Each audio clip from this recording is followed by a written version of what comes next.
matter what. I am feeling great.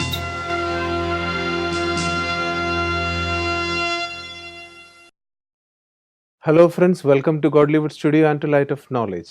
We have been diving into the ocean of knowledge so far, and we have found out wonderful jewels of knowledge as well. Dear friends, we have already heard about God, birth and rebirth, soul, but all of this has been mere concepts and it was really confusing also. In the light of godly knowledge, we are now trying how far we can remove this confusion. So let us continue with the discussion of knowledge. Today also, as usual, we have Rupa Behenji with us. Let us welcome her to the studio. Behenji, welcome to the studio. Welcome to the program. Behenji, we have been discussing about different aspects of godly knowledge, and we were seeing how far the confusions can be cleared. So now there is a big confusion regarding the soul and the supreme soul. Many people say both are the same. I am the soul and I am the supreme soul also. The God dwells within me. And mostly it is kind of accepted everywhere. How far is it relevant? So, regarding God, if you want to understand accurately, God only has to reveal His ultimate truth, because throughout the history of human existence, it was a quest or a query or a thirst to know Him as He is. There are some experiences and also some belief system, and both mixed, we have been giving some knowledge to people. Everybody started explaining about God in their own imagination, in their own way. But ultimate truth, who can reveal Himself, is He Himself. So now some aspects which I directly would like to share with this concept or with this subject, what God has revealed for Himself. First of all, God is incorporeal, which we have understood very clearly. He dwells in Paramdham. Since He is the highest of high and supreme, when we respect somebody as supreme, his place of resting will also be supreme. And therefore, his abode itself is known as Param Dham. Param Atma dwells in the place which is known as Param Dham. Second thing, we also remain there, but we come to this world of action to play our role. This itself shows God is having separate identity and we are separate. He is always remembered in the form of a father. Father in relation, as well as He is the master of this universe. We say Param Pita, and Christians say God, Father, and Muslims say Allah, the Noor, who is the king of everyone, above everybody. So He is only the king, in the sense He is only the master of this universe. So this itself gives us understanding He is in highest place and we are related to Him in the form of children. Children can be exactly as their father, but not father himself. Like some people we say there will be resemblance in appearance as well as qualities, and way of doing may be also same. Yet child is a child, father is a father. I can say, oh, he looks like his father. He acts like father, but he himself cannot become a father. So similarly, we can become equal to Father. We can imbibe the qualities of the Supreme Father, but not we souls become Father or Supreme. That means we don't become God. Therefore, another important point we have to understand here, a soul who acts good, elevated actions, performs divine actions or actions of philanthropy, then we say he is a Mahatma, Devatma, or we say the one who is teaching some good teachings, then we say Dharmatma, the one who is religious father, who has taught some code of conduct.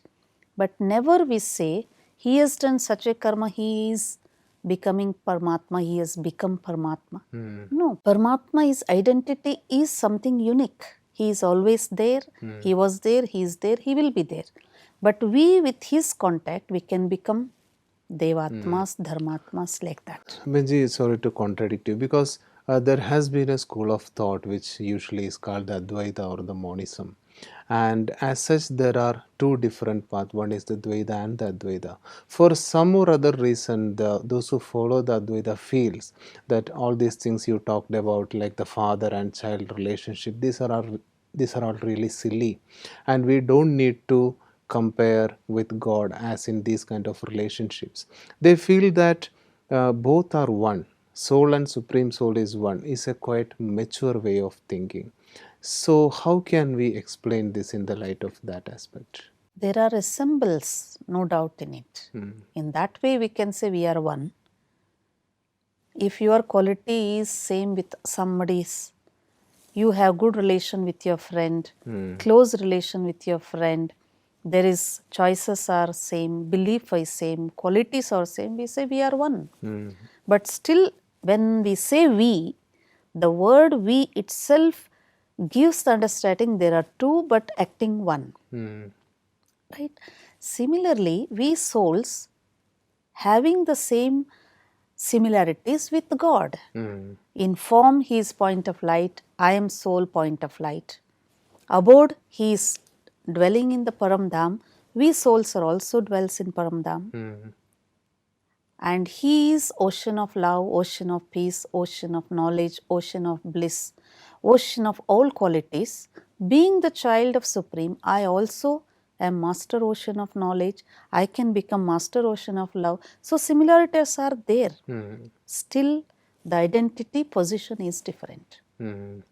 See, for example, a child of a king can be seated on the throne. Yet king is a king, child is a prince.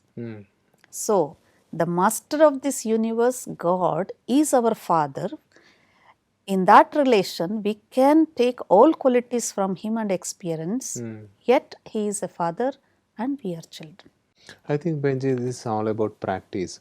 I think we need to practice more this school of thought so that to know about the actual benefits it brings. Because we can only understand the difference by the benefit which we get.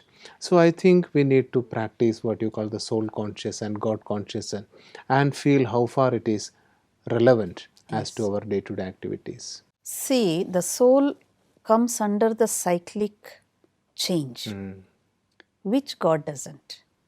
He is always stable, but we come under the influences of the change of this universe, like pure and impure, good and bad, sinful actions and civil actions.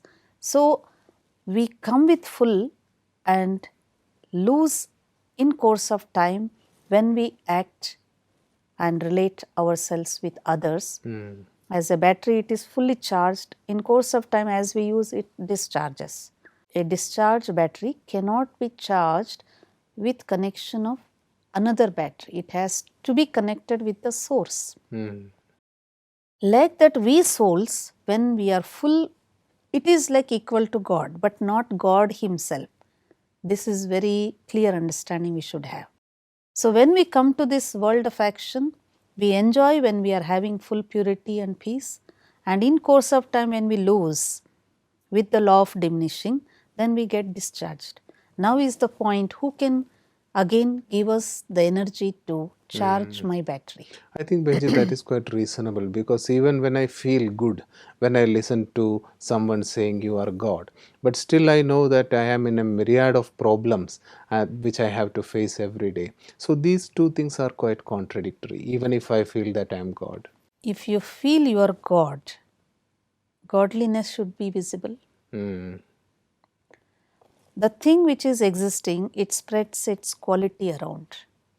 For example, if you keep a fire near to you, even though you don't touch fire, you don't catch fire, but heat waves can pass and you can feel it. Similarly, if I am God, then godliness should spread everywhere, wherever I move. If God is in present in my body, then body should be disease free and body should be more strong and body should be having all the qualities which I have. which God has. See, the nature is having its own way of the quality which exists, it spreads all over automatically. You go near the ocean, cold waves or the breeze you can experience and feel joyful. If you go to dry place, the heat waves, it can be experienced.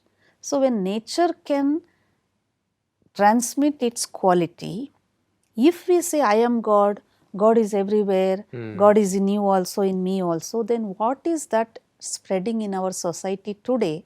Is it godliness? Is it godly qualities, or think other side? Which is more affecting in today's relationship or environment everywhere? You put it rather reasonably, because when you explain something logical, as such, there is no doubt is remaining. But still, let us take the question from the public, that it is almost accepted in even scriptures and by seers that God is omnipresent. So, do you mean to say that all these seers were not able to see the truth in essence? Some people say we can't see God, but He is omnipresent. Okay, let us take, even if we can't see something, but we can feel it, right? Air we cannot see, but we can feel. Heat we cannot see, but we can experience. So when God is omnipresent, then godliness, godly qualities, like we express, God is loveful, God is blissful, God is peaceful, God is knowledgeful. Where are those qualities today? Am I really loveful? Am I really peaceful? Am I really happy? Am I spreading bliss in my each action? So if that is there everywhere, okay, we can believe. So it's a like concept, it's a belief. See, for a layman, where is God? Okay, we have put the belief, okay, He is everywhere, you think anything and pray. That's a beautiful feelings. But to be very clear about understanding with the wisdom, if we want to meet Him and connect our mind with Him, we need to understand His identity as He is. Otherwise, mind will wander here and there. Okay, for example, if I ask, where is your father? Father may be a judge, he will be in court. Father is a teacher, he will be in a school. If I say my father resides anywhere, everywhere, does it give any meaning? No. If I say my father is a king, definitely he will reside in the palace. His dignified place is there. So, God is the father of every soul. God is the master of this universe, and if I say He is everywhere, anywhere. CS actually wanted to spread this message because they spread this message at the time of degeneration, and they wanted human beings to see each other as equals. Maybe that is the reason why they spread it. So that somewhere we are keeping ourselves in the awareness that God is watching me, and if I do some sin, He can punish me. So this fear is been created with this concept. But today, even this concept, let us accept, okay, but are we really having fear of our sin, fear of God? We say in daylight so many misdeeds are taking place. Not even daylight, in between group of people, on the street when group of people are there, people are not I think, having any Behenji, it is fear. a drastic change which has come over the past few years, because even 30 or 40 years ago, people were afraid of doing bad deeds in the daylight. But now it has become like an open market. Nobody is ashamed to do that. And that's where God descends to give His real identity and gives the message. If you want to become happy, if you want to become more peaceful and blissful, understand the Supreme Father as He is and get connected to Him. Blind belief doesn't lead to the final destination. It can support us for some time. So far we have been moving our life with blind belief. Whether it is there or not, let us believe that there is God. Okay. And we hold our hands and we worship and we just pray. That's finished our job. But now we want the result. Now I want peace. Now I want happiness. And therefore it is the time that we have to understand Him as He is, and that gives us positive result, so that when I know my father is here, then I can go and meet him and greet him, and I can take my rights from him. What you discussed today is quite a revolutionary kind of knowledge, but you put it rather logically and reasonably, and I think our viewers also might have understood the reason behind it. Dear friends, that has been a revolutionary kind of discussion today. The knowledge that God doesn't reside everywhere and He has a separate location might be a little bit difficult for us to digest at present, but still, if we go deep into the godly knowledge, we will be able to understand the beauty of this concept, and once we understand it, we can really connect to Him, and that connection will take us to our ultimate aim. So now it is time for us to look into our question of the day.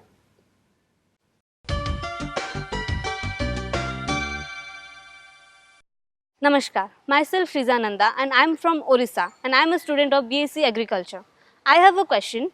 So in the present global situation, if I got a job, help my country and leading my family life, or I totally devoted to God, which one is better for me? Benji, quite an uncommon and extraordinary question from a youngster because she is already in her teens. Still, she is thinking about finding time for godly knowledge. So, what advice we can give for her? See, she has spoken two things. One is she want to work and help the family, and also help the globe at wider range. Another side, she might have taken little knowledge about godly wisdom, and she is having little inclination about godly knowledge and serving God's task of transformation. I think there are two ways to do. One is totally dedicate for one area, that is godly task. But if she wants to help her family financially and also do her job because she has undergone the course, let her think the whole world is a family. Whether she wants to get binded with small family or keep her free and think the whole world is family, I have to help the whole world as a divine family, then it's a great opportunity. Let her do her job as well as take godly knowledge and help her family financially, and let her be also stand on her leg, not dependent on anybody. Doing this, she can take knowledge and also spread this to many souls, which will go together in balance. It is more about a personal choice because it is not very clear that her family, whether they need her financial support or not. Yes. If in any case the family needs the financial support, then I think, as you said, balancing both the work and the godly service will be a good idea. And God doesn't advise not to work. He says, okay, you go and do job, and whatever the abilities, education you have, you serve through that to the society. He asks us to remain in his connection, that is having tuned with him, so that your relation, your action will be pure, and keep yourself free from vices being in the world. It's not that we should run away from world, run away from people. Yes, there are few instrumental souls who have to be completely dedicated so that there's some responsibility can be taken. Otherwise, he always says you be at home, do all the activities, do your job, yet have good meditation with him and spread that vibration even in your workplace. And that will be a good service to the humanity together. And later, if she feels that it is time for her to completely dedicate into godly knowledge, she can always do that. That's their choice after deeply studying this knowledge, what type of inculcation they need, and once they become more stronger, then they become full-time server. It's of course takes little time. Most of our youth will be listening to this because God's task is such that He need a lot of energy from the youth, and that question has been very clearly answered.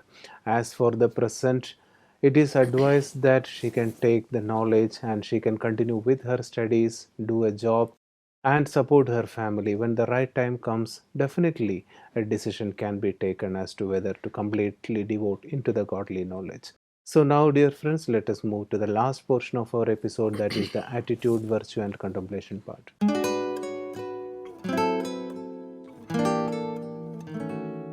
Benji, what is today's attitude and today's virtue? Let us take today's attitude to make God our supporter at each step. Because sometimes we come across with negative situations where we cry, we pray for help, and we seek help from people around. Sometimes we may get, we may not get, we may be rejected, we may be accepted. Some may be helpful, some may not be. So all these differences happens in our life with the relation of people. But God always gives a hand of help at each moment. So why not we depend on Him all the time, so that we won't be affected with acceptance and rejection of people's relation. To support this attitude, the virtue, let us take cleanliness. Because the one who is clean in mind and heart, and he is in deeds and relationships, he can be helped by God, or he can seek the support from God. God, as we understand, he is a pure heart. That's why Christian brother souls always show God as a heart, a clean heart filled with love and always eager to help. That is what I have seen in many places. So here also we understand God is ocean of love, and when we have clean heart, so the frequency of that love and support we can always receive from Him. And that makes our each and every situation, whether it is good or bad, we can accept with that positive energy. So now it is time for our regular routine of meditation. And if you can take us through the journey, it will be very helpful. Sit in a comfortable position, visualizing God as your spiritual father. I, the soul, am the child of Supreme. He who is the master of this universe is my father. I have forgotten this beautiful relationship with him from long time. Therefore, I was deprived from the inheritance and the rights that I could take from him. I was in search of him, and today I realize that he himself has searched me and giving his awareness and identity, calling me with open hands so that I can go closer to him and receive the inheritance of peace, purity, and prosperity.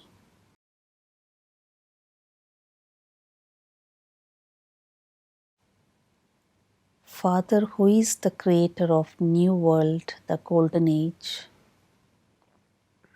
I feel very happy to join my hands with his task of transformation and take the rights and inheritance of golden age too, the paradise, the heaven, which is also remembered as Garden of Eden.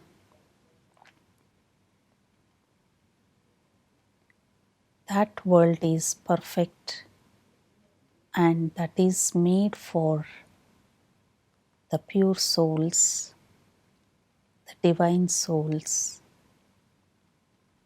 created by God Himself.